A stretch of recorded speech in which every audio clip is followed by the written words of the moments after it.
어? 우와.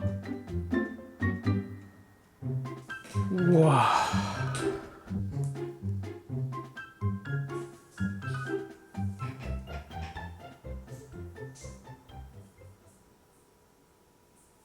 그래서 오늘도 어쩔 수 없이 찍먹으로 알아보죠.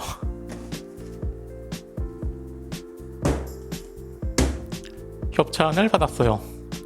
와, 1월 말쯤 되면은 가격이 어느 정도 내려갈 줄 알았는데 그게 아니었어요. 가격은 지금 더 올라가고 있더라고요. 아, 예전에 타세요 글 올리지 말고 그거 내가 살걸. 뭐 아무튼 오른쪽 위에 지난 영상에서도 갤럭시에서 지포스 RTX 3070을 보내줬는데 이번에는 EX 게이머 화이트 모델을 보내줬어요. 아마 색상이 흰색이겠죠? 역시 AS는 3년이고 중간에 갤럭시만의 트레이드마크 두 주먹을 꼭 쥐고 이렇게 하고 있는데 하루 종일도 할 수 있어? 그리고 갤럭시만의 빠지지 않는 글자 와 취업 게임? 나머지는 지난 시간에 3070을 봤을 때 뭐 대부분 아니까 빠르게 열어보죠. 오? 개봉실 그대로 붙어 있는데?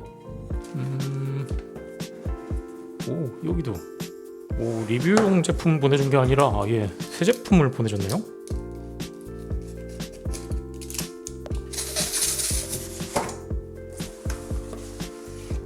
제일 앞에 보이는 건 그래픽카드 지지대. 그래픽카드 지지대 디자인은 이러한 모양으로 생겼고요.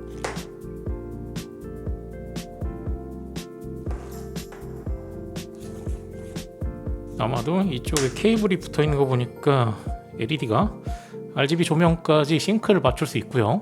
이쪽에 회색으로 붙어 있는 거는 비닐을 떼면 깔끔하게 사용할 수 있어요. 저는 이거는 사용 안 할 거니까 그대로 붙여놓고 제일 위에 스폰지를 걷어내면 RGB 싱크에 대한 간단한 설명서, 장착 가이드, 그래픽카드 지지대 연결용 부품, 그래픽카드와 메인보드를 연결해서 RGB 싱크를 맞출 수 있는 케이블. 지난 시간에 대여받았던 갤럭시 모델은 뒷면에 붙이는 한 개 펜이 더 있어서 백플레이트에 붙이게 돼 있었는데 이 모델은 백플레이트에 붙인 펜은 없네요. 그때 제가 받은 모델을 테스트해봤을 때 뒷면에 펜을 붙여도 그다지 온도 차이는 없었던 걸 보면은 그거를 빼버리고 차라리 가격을 내리는 게 뭐 펜 하나쯤은 없어도 괜찮지 않나 생각이 되네요. 오, 화이트 깔끔한데? 일단 포트에 마개들을 다 빼주고 오, 일단 디자인을 살펴보죠. 전면은 화이트로 깔끔. 이쪽도 화이트 디자인 나쁘지 않고 백플레이트가 화이트라서 예쁘구나.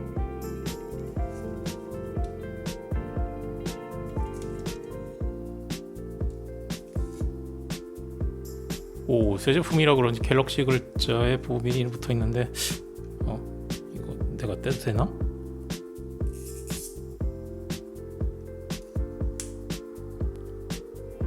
오, 포트는 DP 포트 3개, HDMI 하나, 파워 케이블은 8핀 2개, 방열판 두께는 2.5 슬롯 정도? 쿨링 팬이 3개 모두 투명한 걸 보면은 이쪽에 RGB가 들어오는 걸로 생각이 되고요. 백플레이트 사이에 썰 패드가 있어서 열 전도를 조금 도와주면 좋을 것 같은데 백플레이트 사이에 썰 패드는 보이지가 않고요. 어차피 3070이 전력 소비가 높은 편이 아니기 때문에 2080 Ti보다도 낮으니까 이 정도면은 쿨링 성능은 충분하지 않을까 생각이 돼요.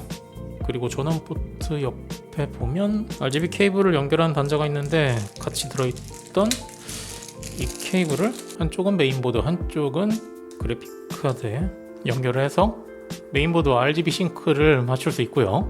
지난번에 갤럭시에서 보내줬던 3070은 뒷면에 팬이 하나 있었는데 이번에는 팬이 없는 모델.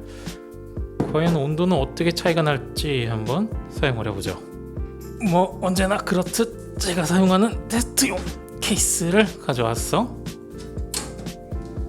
근데 검은색 케이스인데 화이트 그래픽카드가 어울리려나? 보통 화이트 그래픽카드는 화이트 컨셉 시스템에 넣어야 예쁜데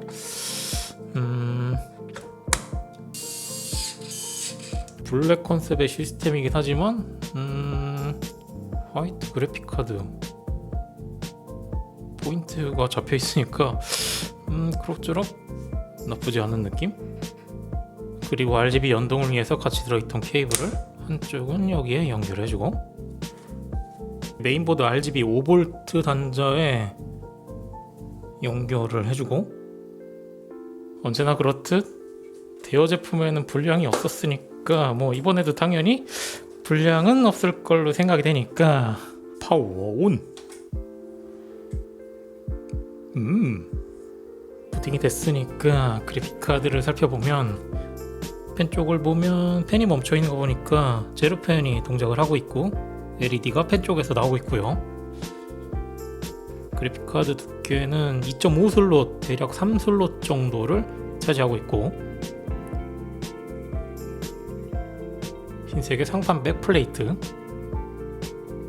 전체적으로 보면 이런 모양이 되죠. 한 가지 조금 아쉬운 거는 RGB를 연결하는 케이블이 이쪽 앞쪽에 나와 있는 게 아니라 안쪽에 있었으면 케이블을 좀 더 깔끔하게 정리할 수 있었는데 요거는 조금 아쉽고요. 그렇다면 GPU 정보도 간단하게 살펴보면 온도 리미트 쪽을 보면은 디폴트 83도라고 써 있는 걸 보면 83도 이하를 유지해줘야 부스트 클럭이 잘 유지가 되겠죠.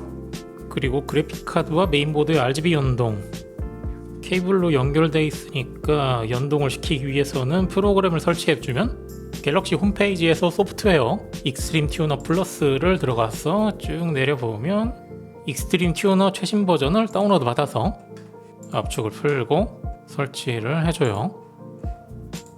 설치해주면 바탕화면에 익스트림 튜너 플러스 실행을 하면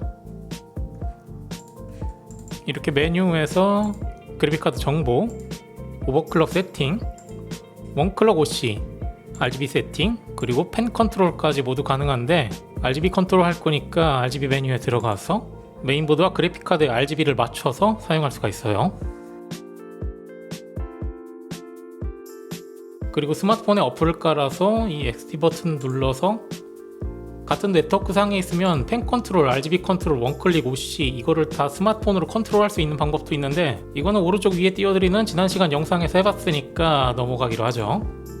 그렇다면 저한테 그래픽카드를 맡겼으면 빠질 수 없는 최대 온도 테스트를 해보기로 하죠. 어차피 같은 3070끼리는 대부분 성능은 같은데 좋은 제품이냐 나쁜 제품이냐는 결국은 쿨링이거든요. 8K 옵티마이즈 런! 현재 시간은 11시 49분, 실내 온도는 24도, 10분 뒤인 12시에 최대 온도가 몇 도까지 올라갈지 확인을 해보죠. 10분이 지나서 12시, 실내 온도는 25도로 1도 상승했고요. 온도를 보면 실내 온도 24도, 25도 환경에서 1600rpm 정도로 70도 정도 나오는 거 보면은 온도는 이 정도면은 양호하다고 생각이 되네요. 겨울 실내 온도 25도라는 걸 감안해도 여름까지 생각해도 어차피 80도는 안 넘으니까 부스트 컬러 유지에는 전혀 문제가 없는 온도겠네요. 2000rpm도 넘지 않고 1600rpm 정도로 70도 정도 방어해주는 거 보면 역시 2080 Ti보다 전력 소비가 낮은 지포스 RTX 3070이라 발열 제어는 확실하네요. 그렇다면 발열은 충분히 좋은데 과연 소음과 고주파도 괜찮을지 제가 가지고 있는 1080 Ti 아머와 소음, 고주파 비교도 해보죠.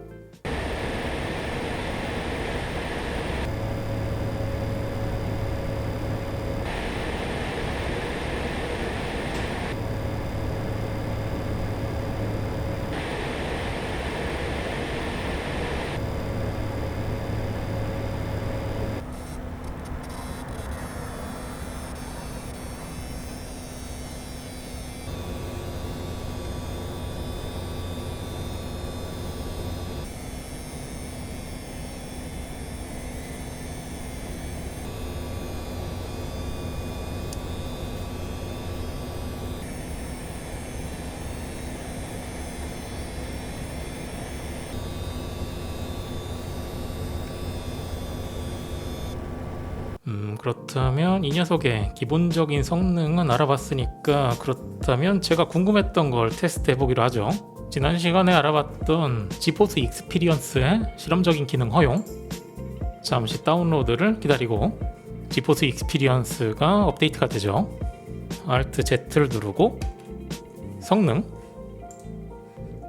조절이라는 기능이 있더라고요. 아마도 이게 그래픽카드를 자동으로 오버클럭 해준다는 것 같은데, 자동 조정 활성화를 클릭하고 동의. 스캔 중이 떴으니까 이게 100%가 될 때까지 기다려줍니다. 오, 방금 완료가 됐는데, 오, 이거 시간이 생각보다 오래 걸려요. 지금 대략 제 시계를 보면 30분 정도가 지나니까 완료가 됐네요. 한 5분이나 10분 정도면 끝날 줄 알았는데 30분이나 걸리네. 아무튼 마지막 스캔 결과 103MHz가 더 올라갔다고 하는데, 그렇다면 성능 오버레이에서 자동 조정 활성화로 오버클럭을 한 것과 오버클럭을 하지 않은 기본 상태, 과연 게임에서는 어느 정도의 차이가 날지 벤치마크로 알아보기로 하죠.